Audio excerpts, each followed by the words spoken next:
Hey y'all, hey. Hey y'all, hey. We So, are here. thank you for sticking around and bearing with us. Of course, anytime we are encountering new technology, there are new challenges. So, we had a bit of a challenge, but no technical difficulties. We're just learning how to function. And believe it or not, we actually started before our broadcast time, and it still took us this long to get it. And I promise I did everything Giovanni told me to, and it still just wasn't working. But we are here. We got it together and we are on one accord at this moment. So we are excited and, ready to hang out and sip this tea and talk about what we're talking about. So we're continuing this conversation on honesty and vulnerability. And we are thankfully here in one place. Yes. Um, so yeah, let's go ahead and get it started. Let's do our introductions and things. So, you want to go first? No, go for it. Okay. It's me, Giovanni, the Lux Libra.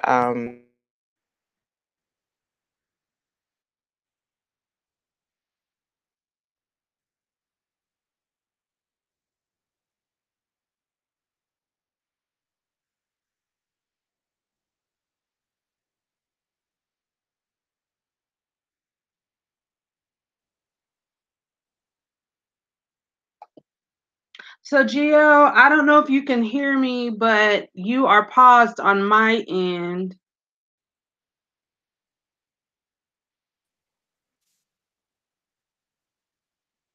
Okay, I got kicked off, but I'm back. Okay, cool. Yeah, I don't know. It popped up and said it was something wrong with Google. So hopefully we're here for the duration this time. Right. Okay, so we're here and we were getting started on introductions and things. Yeah, so I don't know how much of mine actually went through, but it's me, Giovanni, aka the Lux Libra, always with a focus on helping you live better through balance. Hey y'all, hey, it's me, Malaika Salam, Purple Hair and Converse, your hope dealer. Of course, y'all know that once again on today, like I do every day, I'm out here pushing positivity constantly because hope is dope. Yeah, so what kind of tea are we sipping on today? Actually, let me grab my tea. All right. So while Malika is grabbing her tea, I will talk a little bit about That's it. what. Tea Okay, grab. you got it. Cool. Yes. It's because everything in my office is very convenient. Yes. So I literally had already made my tea and it was sitting over on my tea nook, which is like 2 steps away. Cool. So today I am sipping Yogi Honey Lavender Stress Relief. And just because it's Wednesday and normally I don't do, anything on Wednesday except for chat with the aunties. I like to have my mind clear. I like to be focused. But as we are quickly approaching school being back in and, coming off of a couple of weekends of travel, I am finding myself feeling a little bit anxious, like, having to do, like, trying to get everything in, right? So I feel like we didn't go to the beach enough this summer. We were going to go yesterday, but we had to clean up and unpack and all the things from traveling. So we didn't go yesterday and we prioritized it for today after all of the adulting stuff, which took forever. And I'm also throwing a 40th birthday surprise dinner party today after the show. So I got a lot of stuff that I just put into one day. So I'm like, I just need to calm down and get grounded. And the honey lavender, lavender everything for me. And this honey lavender is I just felt like that was right on time. So that is what I'm sipping today. Perfect. I love it. And I love you doing it as a part of your self care, right? As a part Absolutely. of getting back centered. So, really glad to hear that. Um, So yeah, my tea for today is one in my lovely, lovely, lovely travel mug that says "Going Places" that I bought when I was visiting my good, good, good, good girlfriend, Miss Malaika Salam. Um, but yeah, so I'm sipping on some jasmine, some green jasmine. Always it's my comfort tea. Like that's my comfort tea. Like that's the tea that I can really just sit down and sip on, and it makes me be very present. It's very grounding for me. It's just the blend between the jasmine and the sweetness of the honey is just perfect. So that's what I'm sipping on today. Sipping on my comfort tea. That's what I had for breakfast this morning. I had jasmine green tea. That actually came in one of those Tea Forte kits. Oh, And I so love I've been kind of meandering because we got one. I them. discovered them at the shop, and I Hmm. saw one. I was like, "Oh, Giovanni would love this." And then I found one that had lavender and lemon, and that was it. That's all it took for me. So I've been kind of meandering through that pack for a while, and today I started off with the jasmine and green tea, and it was delicious. And I feel like jasmine tea, by its nature, whether you're steeping it in a bag or not, if you're doing loose leaf or whatever, especially if you're doing pearls, really does require for you to be present, right? Like you have to uh, have the water at the right temperature. You have to steep it for a certain amount of time. If you over steep it, it can become bitter. So you really have to be attentive whenever you're doing a jasmine tea. So that is very, I think people overlook the importance of tea, right? And like what types of tea to drink and when. And so that really does speak a lot to what we're doing here. And what type of teas we use to get us to the space where we need to be. Right. Yeah, absolutely. Absolutely. Just another form of that self-care. But yeah, Hmm. you're so right about jasmine. Like, I don't want to say it's temperamental, but it requires skill. That's what I'll say. It requires Right. skill. It It requires definitely skill does. Yeah. to And brew a yeah, good cup of jasmine tea. yeah. Yeah. I think you used a good word to describe it. It requires that you're present. Hmm. Jasmine tea is like, are you here? Are you paying attention? What are we doing over here? So definitely get that. Um, so I am okay, there we go. So I was making sure that I had the YouTube pulled up Hmm. so that I could see if there were, comments and things going on there that I needed to try to attend to. I don't see anything. Oh, Lexi yes, I just do. popped I see in. Lexi. Yeah. Raspberry tea around noontime. See, this Yes. is what happens when you're, figuring out all of the different things and how it works together. Because there's a delay on this side and it's on a different screen, but I can see Lexi said raspberry tea around moontime. Raspberry tea is awesome, awesome, awesome for moontime. Um, Also, I like to drink blue cohosh tea. And that's Mm. like at this point in my life with all of the hormonal stuff, blue and black cohosh have been kind of a fallback for me for a while as far as helping me to regulate cycles and just helping to balance my hormones out. You can't find blue cohosh as easily. Black cohosh you can find in all types of supplements now, including tea, because they use it. They're really recommending it for women who are having hormonal issues, people who are women who are experiencing menopause, um, because it is a plant estrogen basically. Mm. So I've had a lot of luck using those two teas. I use them during pregnancy. I use them before, I want to say before pregnancy when I was having some problems with endometriosis. Um, but you got to be careful with them because they are menagogues, which means that they facilitate like regular bleeding. So if you Hmm. have a heavy flow, um, then that may not be the thing for you. So, highly recommend, talking to your doctors, making sure that you are asking questions about alternative modalities for what it is that you're needing. There's a tea for everything. So true. So true. And yeah, it really is about reclaiming that ancient wisdom. That's the only thing I can say. I saw a meme today that really hit that. It was like Black people are rediscovering energy work and chakra alignment, Yes, and ma'am. healing crystals and earth work and herbal work, and I was just like, yes, I'm here for this cultural glow up. Like, I'm totally here for this new way of operating just culturally, like from an entire cultural perspective, like operating from that perspective, getting back to what were his, old ways, Hmm. things our grandmothers and great grandmothers did, things that indigenous people have always done. So I was like, yes, I'm totally here for this cultural glow up. I'm totally Yeah. here for this. Yeah. Yeah, I shared it in my stories on Instagram. When I saw it, it immediately resonated with me. But we've been having this conversation for a while.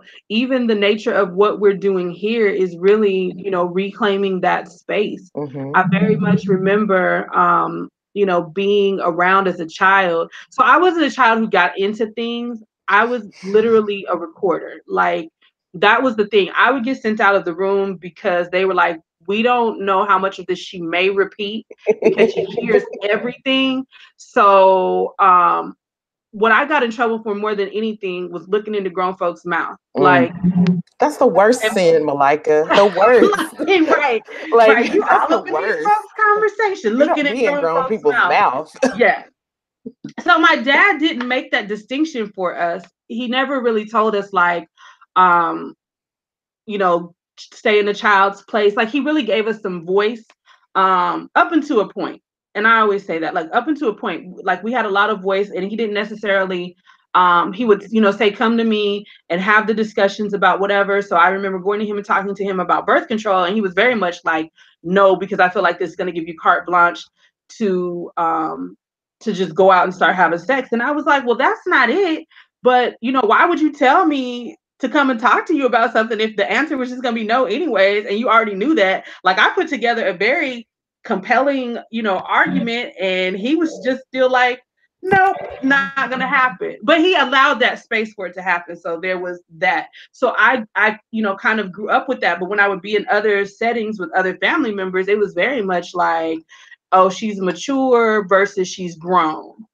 The ones who were supportive of it, I was mature until I crossed that line into all my aunties sitting at the table with my grandmother, and I'm listening too closely or too attentively, or no, what the cardinal sin is getting in grown folks' business. Oh yeah, So that's a starting death wish. That's a onward, death wish. That's straight right? death wish. Yeah, no, no, no. But You don't be in no grown I folks' can so relate business. to all of the baby Cardi memes because I feel like that was me at a certain point. I was like, oh, they finally let me sit at the table and they're not shutting me down and they're not sending me out of the room, which means I've now crossed the threshold into being welcome to listen to the conversation. But then I got too big for my panties and tried to interject into the conversation, and that pretty much got me bumped back to zero. And they were like, nope, try again. Yeah, you didn't know how to act. You didn't know how to act. They gave you a little bit of freedom, and then you just Right. They gave me an inch. I took a mile. miles. And so here we are having chat with the aunties. And this is very much, the process of growing up, right? Realizing when you are seen as an adult and part of the adult community in your family, because then you are welcome to come to the table and have the discussions or sit in on the discussions. And then there comes a point where you're able to participate in the discussions. And, now we are those people. Now we are the aunties. Right. And we can invite who we want to our table. And if Exactly. that's children, if that's young adults, if that's middle schoolers, we're cool with that because we have that open table. But I remember that. Like, I remember, just people in my family could not stand that I would allow my children to express themselves. Hmm. And it's like, it's perfectly fine for them to express themselves, but they're still at the end of the conversation going to do what they're supposed to do. They Right. still have to follow the direction that they've been given. They still have to, adhere to whatever the guidelines are, or obey, whatever the Right. instructions were. But yeah, it's perfectly fine for them to feel their feelings, to have feelings, to express themselves, and to express those feelings. And so I'm grateful for our evolution, that we get to be the aunties now, and that we were able to create those spaces and give them what they needed. Give the youngsters what they needed. Right. Like, I'm glad for the things that we are able to, excuse me, the traditions that we are able to return to. And one of the important things that was in that post was about how we are also setting boundaries, right?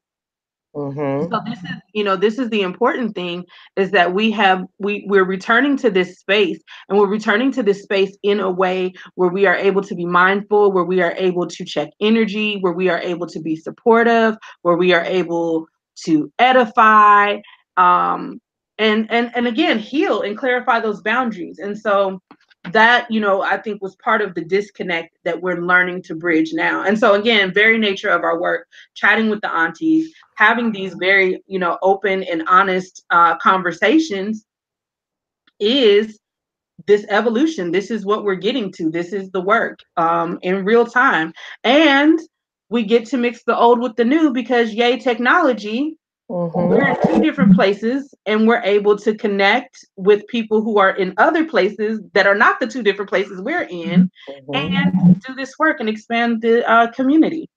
Exactly, exactly. And connect with more like minded people in that community, because I think about how much of my early parenting experience was influenced and in some ways drowned out by other people in my family just because of the numbers, right? Hmm. I'm sitting here, this kid, have, that they're looking at as a kid, but I Hmm. have my own family now. And so you've got this whole generation of elders that are being heavily critical.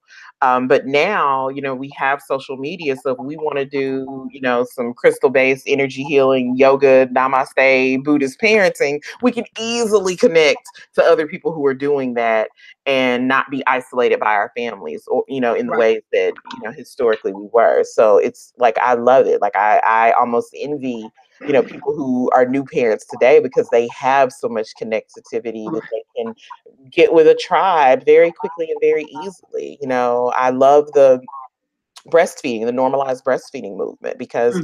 again, that isolation, when I Yeah. went to the doctor, or when I took my kids to the pediatrician, it was like, oh mom, you're doing a great job, that's wonderful, we're so glad you're breastfeeding. But when I was at home, it was like, is he getting enough? How do you know this? Well, da da da da da. And I'm like, well, they're supposed to have 6 to 8 wet diapers in this time period, and he's got 9. So I think he got enough. Right. Those kind, like, you're constantly defending, and you're constantly bringing up research, and you're constantly having to be the expert. But now you can just be in a community of people and get that support. Yeah. And so we're a bridge generation. We are the generation who, watched those things that our parents did, that had been handed down from their parents, that they didn't necessarily question. And, we had questions, and it's like, okay, but why? Why are you doing this? Why Mhm. do you cook it that way? Why do you only use, this particular thing, or go to that particular place? And so, we were inquisitive. We were like, this is not working. And then this new generation is like, there's no taboo. They're like, nope, we don't like it. We're not doing it. And so we're Right. the bridge. We're the ones who get to say, you know what?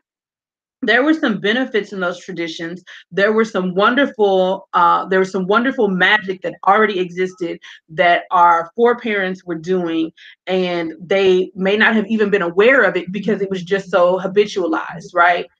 They were so habituated to it, it was just a part of their life. We explored those, we've expanded on that, and now we can tell the ones who are coming up after us, listen, this is great. Like, you are able to find your tribe, you're able to connect with your tribe. That is wonderful. but don't throw out everything that you think. Don't think that you're doing something new. First of all, there's nothing new under the sun. And don't throw out everything that you heard or learned because you think that the old ways don't apply now. So, we're in that gap because soon we'll be the elders. And we just have to be mindful when we're the elders to not do what was done to us. Yeah. Yeah.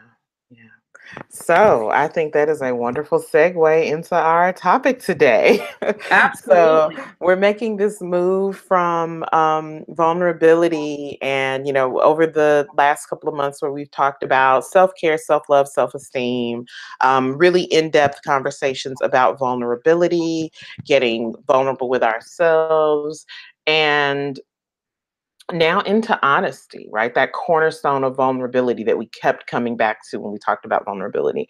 And so, I'm ready to talk about, what that looks like, what that means, how we practice it. And I heard you had some real good experience with that this weekend as well. So spill the tea, Auntie. Um, so first of all, before we get into this weekend and everything, I do want to kind of start at a baseline. I always like when we're approaching a subject for us to get some understanding or, have a working definition of what it means. Mm-hmm. So, with regard to honesty and the nature of honesty, so honesty is the quality of being honest. That's literally the definition, which I'm like, that's not helpful at all. Did you just define the word? Using the word broke the number one That's English not how word. that works. People at the dictionary place, but some synonyms, some synonyms, Some cinnamon. um, some synonyms, some synonyms include integrity, uprightness, honor, morality, ethics, principles, righteousness, and right mindedness. I think that it's very interesting that one of the synonyms for honesty is not truth. Mm-hmm. And so I think that we have to start out with the understanding that honesty and truth are two different things. And so we've talked about truth before, and that truth is also a matter of perspective, Mm-hmm. because your truth and my truth look different depending on where we're sitting, Mm-hmm. right? We've done the right hand exercise. Like, this is my right hand. Your right Mm-hmm. hand is going to look different. That does not mean that it's not true. Mm-hmm. That means that my truth is this is my right hand. Mm-hmm. So honesty is different. Honesty really has to do with integrity, right?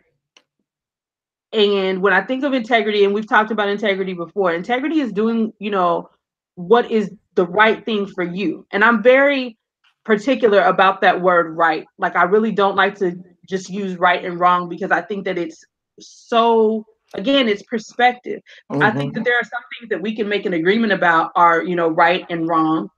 I think murder is wrong. I also think that there are people who need to die. I'm not going to call any names, but I definitely think that there's a population of people who are very dangerous. They're And doing more I don't, harm than good with their presence here. mm-hmm. And I, I'm like, if they were not alive, that might be better. But I don't believe in murder. I think murder is bad, right? So, there's that type of thing. So I think that's what honesty is. Honesty is me saying, I don't believe in murder. And I'm also very clear that there are people who I judge um, would be better. We would be better if they did not exist. Mm-hmm. Mm-hmm. So, again, honesty is that morals and that integrity and that ethics. Mm-hmm. Um, so yeah, is there anything that you want to add to that we need to add to that so we can get a good understanding? Well, one of my favorite words is authenticity. Mm, So, but I also think that, and for me, that's kind of this active honesty. mm-hmm. As opposed to, like you said, this idea of truth. Authenticity is the honesty that has not been covered up with a bunch of other things to make us think or believe differently Mm-hmm. than what is actual or what is there in reality. So I always think about honesty in the sense of authenticity. So it's interesting because I pulled up a little bit of information on this, and I thought that this was very interesting.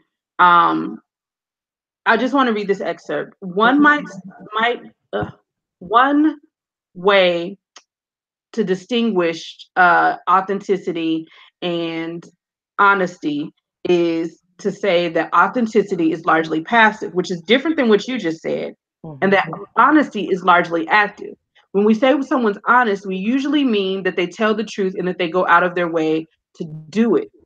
But sometimes we also mean that they don't lie, but that's far from all the time. So you hear someone say, well, he was honest, he didn't actually tell a lie. So in that way, it just means that, oh, he didn't not tell the truth, right? So this A is that slippery slope. manipulation. Uh-huh. This is that slippery slope. So I think that part of how we can get a working definition. I think authenticity and honesty are both active. I want to say that because I think in order for you to be authentic, you have to be honest. And that requires action. That requires doing some work to, get to that place. And this is how we got to vulnerability, right? That vulnerability takes us being honest. Mhm. So, so I think we're looking at something that's active, something that we are aware of, meaning that we're thinking about what we say, we're thinking about, hell, we're thinking about our thoughts. I posted something a couple of weeks ago about that, about monitoring our thoughts. Watch your thoughts because your thoughts become words and then your words become actions. So it's monitoring our thoughts even. And again, that's active. That's not, the thought comes and then we, do whatever. And then we come back and say, oh my God, what happened? No, we're like, oh, okay, that's a thought. Where did that come from? And what do I want to do with this? Do I want to take ownership of this? Is this my real feeling or did this come from some, external influence? So I think that is maybe where we start with honesty. That honesty is active, and that I think authenticity is a byproduct of being honest. Yeah, I definitely um like when I think about even the definition that you read, and like I think of authenticity as active because immediately if someone is not being authentic, we have no problem saying, oh, they're fake. Right. Like we have no problem calling out the opposite of authenticity as an action. So when I think about authenticity, that has to be an action if the opposite of it is also an action. Right. You're being or not being authentic, or Right. you're being authentic or you're being fake. So, And so I think that might be the point of clarity, right? Because authenticity really has to do with how we show up. So exactly. if we're being honest, then we show up authentic and genuine. If we're not being honest, then we are showing up manipulative and we're showing up fake, inauthentic. Okay, so I think Dishonest. we have something. I think we have some dishonest, right? So I think we have something to start with in terms of the nature of honesty. Mhm. All right. So So this I'm. weekend, Oh, sorry. Go ahead. no, I was gonna say this weekend. So you can go, and then No, we'll.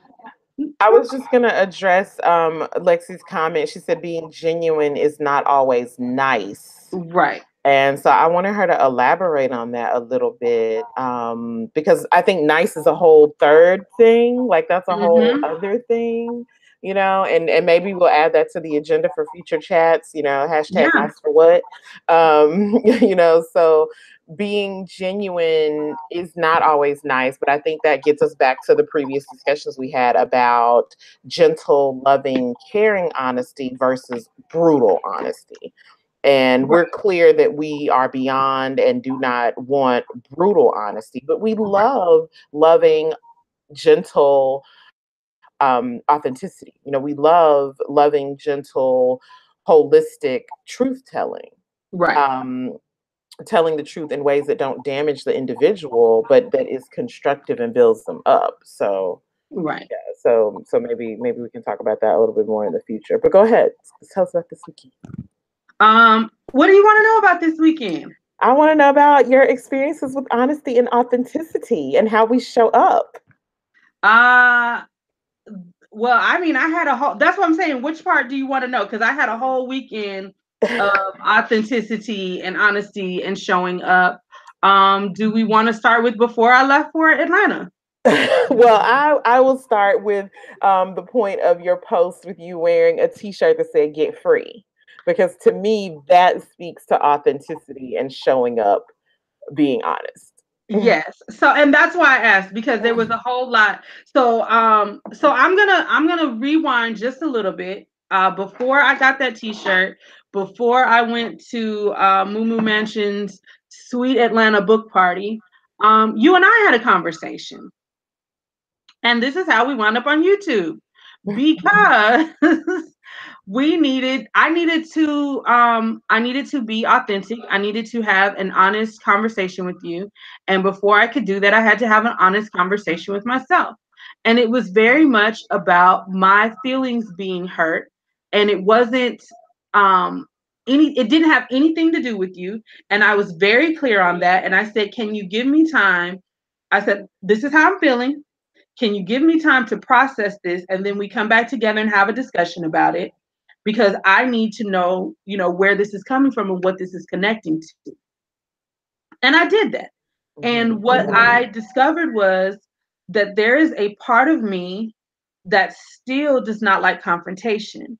And people have a difficult time believing that about me, because I'm very mouthy and I'm very much willing to, show up and, fight the fight. Definitely the champion for the underdog. But I don't always do that for myself, and I don't always do that in my life. I don't like being seen as the bad guy. I have been told that I'm a problem. When I did entertainment management, a lot of people didn't necessarily want to work with me. I got a reputation for being a bitch, and that was because I was advocating for my clients. And so while there have been plenty of times that I have not gotten the money that I was owed, or that I didn't ask for my rate, whenever I represented somebody else, it was very important to me that they got their rate. I think a lot of managers, have had a bad reputation because they have taken advantage of their clients, and I didn't want to be that person. So I was a bit of a bulldog. Well, that reputation has kind of followed me, and my approach to things has been, for the last few years, to approach them with more compassion, with more understanding, maybe not being such, a being so uh rigid about things, being more flexible and hearing the different sides. I still have a very difficult time doing that for myself. So if Mhm. my feelings are hurt, it will then attach to every other time that my feelings were hurt about a similar situation and I didn't speak up. And that's what this was. I In the midst of us talking about vulnerability, I was literally shutting down and holding things back. And when I took a look at that, and when I took a look at what was going on for me, none of it had anything to do with your actions. It had to do with the fact that whenever something happened, I was afraid to come to you and have an honest discussion about it. And I couldn't Mhm. do that until I was honest with myself about my fear, about my fear of being rejected, about my fear of being difficult, about my fear of being abandoned, that I would be seen as being, too much of a problem, and this is too much work, and therefore I don't want to do it, and I want to do something different that doesn't involve you and your complicated self, because I've had that experience before. Mhm. Mhm. So so Excuse me. that was prior to ATL. So I went to Atlanta wide open, wide open. Mhm. And Atlanta is where a lot of my family live, and I spent a lot of time in Memphis, disconnected from my family, living in exile, again, because I wasn't being authentic, because I wasn't being open and honest, And so Memphis provided some shelter for me to live my life without having to explain and without having to be authentic.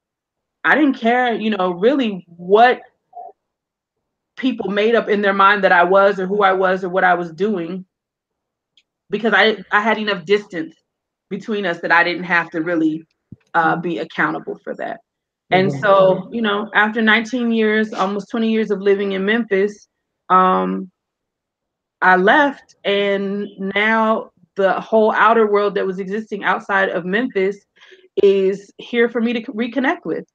And Mhm. so that has been a space for me to be vulnerable, for me to take my partner around my family, not just my immediate family, not just the comfort of, our Your small intentional household. family that we've made, right? Mhm. But taking her around my other relatives and my other friends, and not knowing how that was going to be received. So we went to Atlanta, we went into that space again with that reconnection and with me showing up as myself, with Mhm. me not dialing back too much, because I'm an auntie and a great auntie.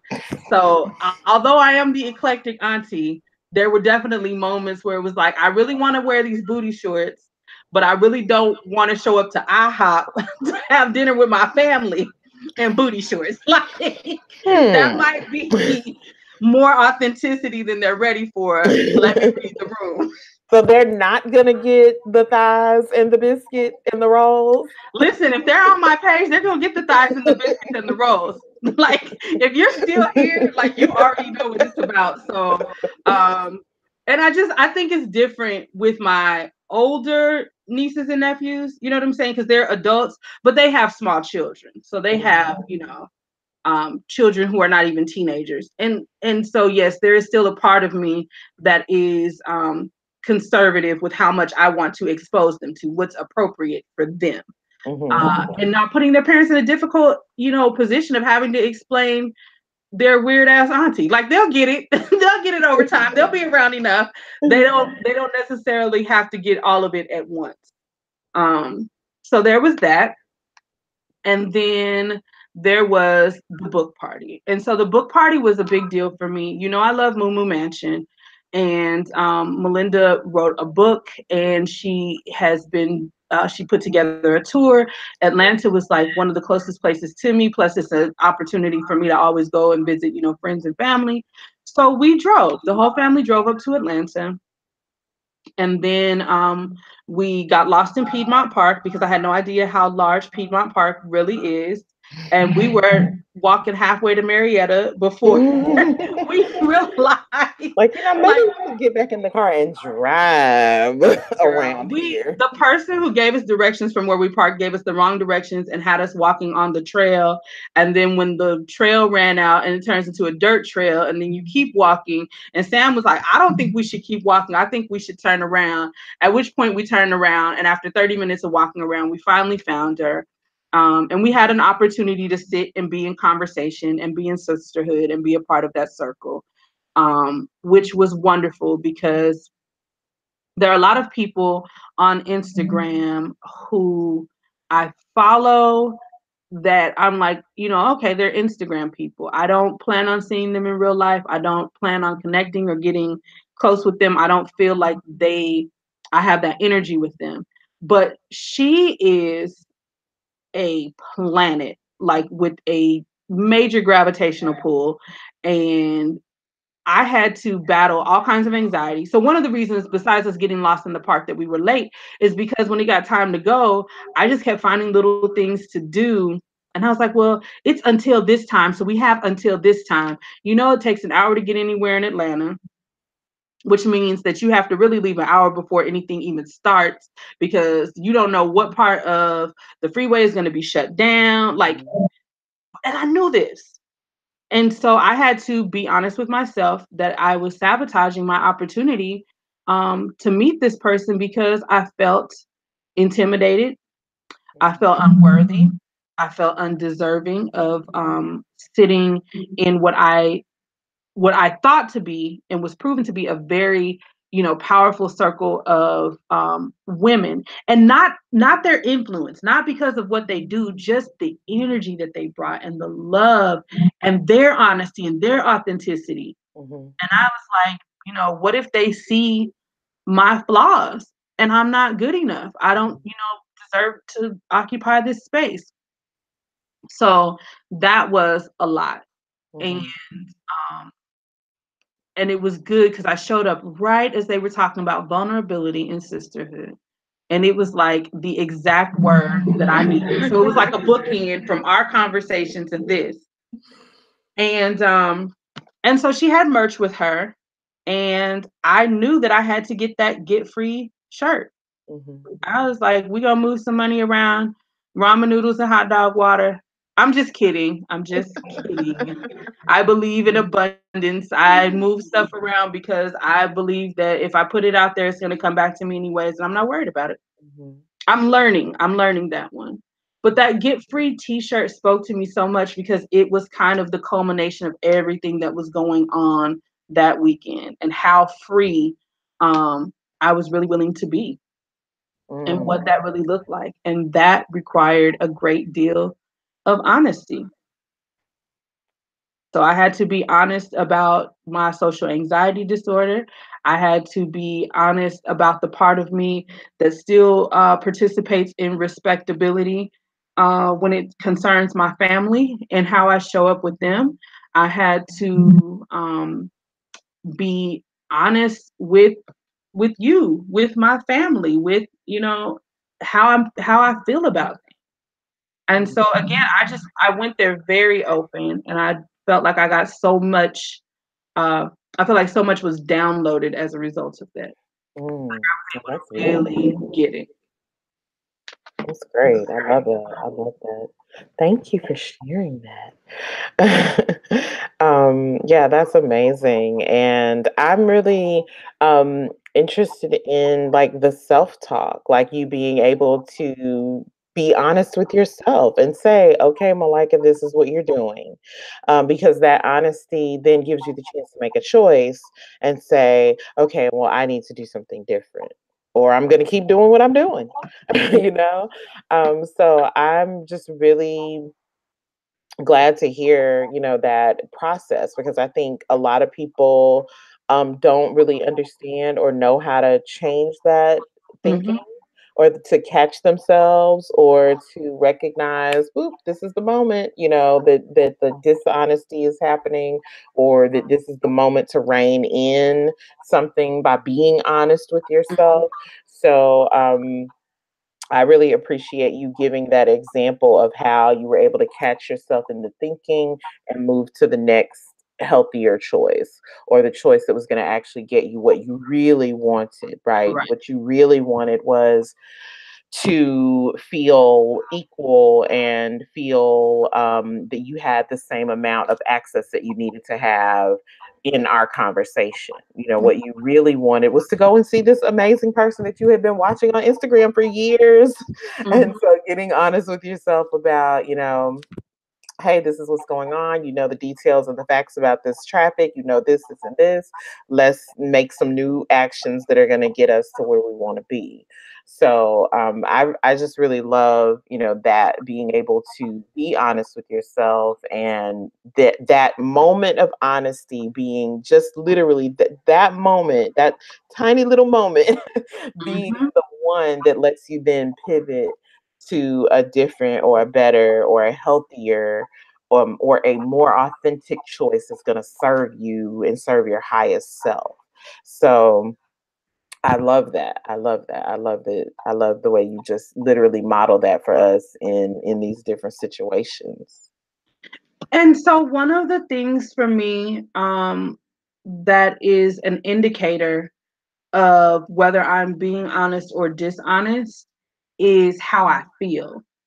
Mhm. Right? So feelings are messengers, and a lot of times we don't engage them. A lot of times we overlook them.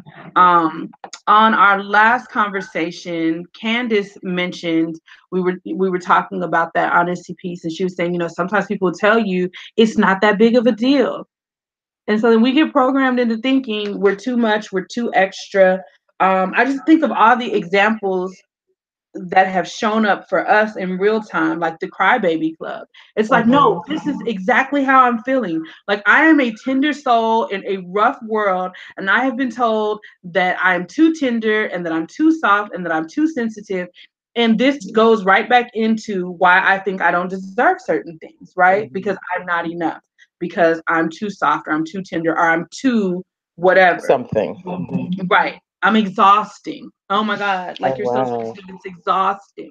And it's Mm-hmm. like, but this is who I am. And the message is that there's something wrong with who I am. And so then I internalize that. And when the feelings come up for me, I ignore them, or I shrink from them, or I, tuck them in. I cry in silence. I, hide from the world when I'm feeling that way because I don't want to be seen that way, which is Mm-hmm. not authentic, right? Because it's dishonest, because I'm not acknowledging my feelings. And my feelings are my emotions in my body. When Mm-hmm. I feel anxious, my body, my heart is racing. My body is literally moving faster. My mind is moving faster. There are physiological manifestations. Mm-hmm. And so I think it's important that we acknowledge that part, right? How do I know when I need to be honest with myself? Or how do I distinguish if I'm being, dishonest versus honest? It's not always about just telling the truth, right? Because you may be telling the truth, but that truth may not resonate with you. That truth may not sit well with you. And if that's the case, then that is not honest for you. That is not Mm-hmm. you being in integrity with yourself. And so that's what I had to do. I had to do a lot of check in. And I've also learned that it takes time. Sometimes people want to immediately get into the conversation or the discussion, right? What's wrong with you? What's going on with you? Are you okay? And it's like, no, I'm not okay. Well, what's going on? Let's fix it. Maybe let's not fix it. Maybe I need to sit with this so that I can really figure out what's going on. And this isn't a transaction. This isn't just something that is going on with me right now and can be fixed immediately, but this is something that is symptomatic of something larger. And I need to take a look at maybe where it originated. I need to go back. I need to go back to the incident before this incident, and then the incident before that incident, so I can figure out where it's coming from. So, what I'm learning about being honest is that always, before I can, offer that to somebody else, before I can do that work with somebody else, I have to take a look at myself. I have to be willing to sit with it myself. Mm-hmm. Yeah, I really like that. And as you were speaking, I was thinking about like how those all tie in together. So at the start, recognizing the feeling, checking in with yourself about the feeling, and then giving yourself time to process the feeling. And that allows you to have the moment of clarity, which is, hey, this is what's going on. Now that I have my clarity, then I can get into the new, more authentic choice for myself or more honest statement or clarity that I need to have so that I can, then move forward behaviorally or move forward in my thought process. So I really like that progression, that helps me see exactly how that happens. So So we are closing in on our hour. I know we got started a little bit late.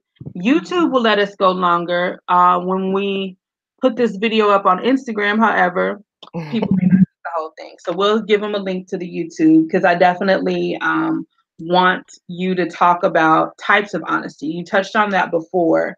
Um, and how we learn to use those different types of honesty, right? Healthy mhm. versus unhealthy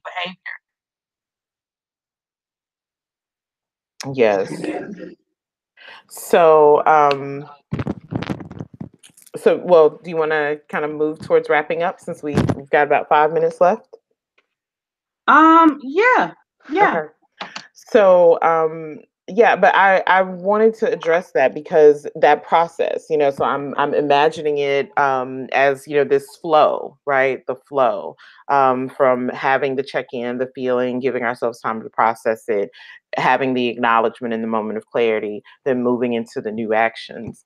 And Mhm. so I think since we've kind of gotten to that clarity, that may be the next thing that we can talk about is moving into those choices, right? Moving Mhm. into, okay, we're clear on the honesty and what that looks like. We know how to check in the moment, and then the next thing is moving us to the new choices that we're going to make. Um, and there was something else that you said just before that. Can you repeat that? I'm not sure. Okay. Okay. Well, yeah. So I will leave it there then. I'll leave it there because I definitely know the next thing that we want to talk about is getting to that choice making and getting into that action. And I think that the comment that Lexi made really kind of is a good segue to bring those two pieces together, right? That part about being genuine and being authentic and being honest, and that not always mean that's not always tantamount to being nice, right? Hmm. Or bearing the good news. Uh, Hmm. but there is a way that we deliver it, right? And I think Hmm. that there was this whole movement about tough love Oh and yes. brutal honesty, right? Hmm. And I definitely I remember being in a relationship where the person would tell me that, you have to kill what needs to die, you have to starve the ego, you have to cut with the razor, but you put a little salve on the tip. And I just Hmm. remember that the language, though, was always so violent and it never really sat comfortably with me because I was Hmm. just like, there's got to be a different way that you can deliver that. Because sometimes it's not what you say, it's how you say it. That's what I was thinking when you said that. I was like, yeah, it's not what you say, it's how you say it. So there is the brutal honesty of you need to get your shit together.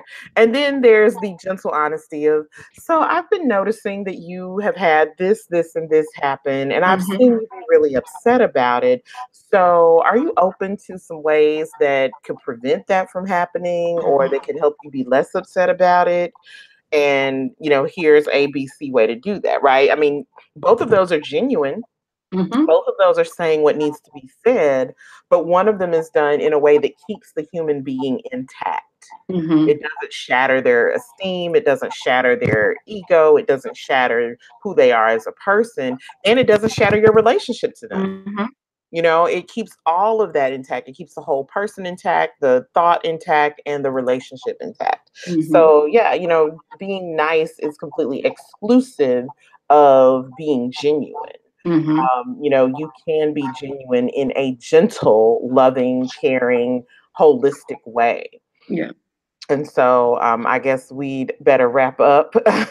So yeah, I just want to leave with that, that there is a process for getting honest with yourself, that there is a way to have that clarity, and there is an opportunity to make a new choice on the other side of that. Okay. So I know that we have been, figuring some things out. I've definitely been kind of trying to, figure out the flow, and we've been traveling. Summer's wrapping up. We're getting back into our regular routine. So you guys will be happy to know, because we know you love graphics. We love graphics. There's a forthcoming graphic Yes, yes, and yes, yes. journal prompts. Because if you're doing the journal prompts, then you can see the progress. You can see how you're actually able to apply these things in real time.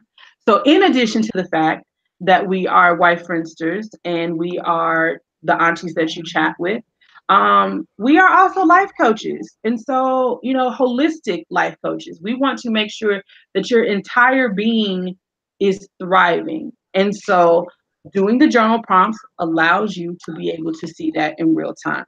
So I think I have a journal prompt. Let's hear it. It's actually more of an exercise. And what it looks like, um, is because I know that our graphic is going to have to do with the activity around authenticity and honesty and recognizing our feelings and checking in and processing and getting to the clarity and developing the new action. And we'll go into that more next time because we're going to talk about choices. I would like to ask you guys to do this activity with me this week. In order for us to be honest and authentic, how we show up in the world, how we show up with others that we're relative to, first we have to do that with ourselves. So, as you go through life over the course of the next week between today and next Wednesday, I want you to be aware of when you are being honest and when you are being dishonest. So, in your journal, when something comes up for you where you have a strong inclination one way or the other, like this is who I am and I stand on that, write it down. Write down what the thing was, write down what the action was that you took and how you felt. When something comes up and you have a strong pull that it doesn't sit right with you, it doesn't resonate with you, and you're doing it anyway, that's your moment of dishonesty. My dogs won't let me be great. We had a good run. We had a real good run. That's our time. That's our time. Right. So yes, when you come to that moment of dishonesty, when you come to that moment where you are struggling, and this is really where the honesty is going to come in because I want to look good. I don't want to tell you guys about the times that I'm showing up inauthentic. I want to tell you guys about the time that I nailed it. I want to tell you guys about the time that I was able to apply this in real time and be a self-care rock star, be an authentic live human. But the reality is it doesn't always happen that way. Take note of that. Really think about your feelings around that. Really check in with yourself around that. Take some time to process it. Um, and at least come up with two instances. One where you were authentic and you showed up and you felt really good about, you felt that real strong pull where you knew you were being honest with yourself, and then one where you were being dishonest. And let's come back next week and talk about it. Sounds like a plan. All right. Thank you so much for this conversation. Thank you to everybody who's joining us and everybody who will be watching this on IGTV. If you haven't joined us before and you're on IGTV, welcome. And thanks for joining us at the chat with the aunties. And, we're really excited to have you. We're really excited about this journey we're going on. So we'll put up additional information. There was a quote that I used. I will find that. And what do they do? Put links in the description. Link in the description. Make sure to give us thumbs up. Make sure to subscribe to our channel. This will be our new home, it looks like. So we are here. Make sure to comment, like, subscribe. Make sure to follow us and turn on your notifications on Instagram so you'll know when our IGTV has been updated, and you'll see all of the updates and relaunches and all of the new stuff that's coming. So I think that's it. I think so. We'll see y'all next week. Same time, same place. Just hit up our YouTube channel next week, 4 Central, 5 Eastern. And we'll be here with our tea ready to chat. All right. Until next week, y'all go out and be great. Bye, y'all. Bye. Bye, y'all. Bye.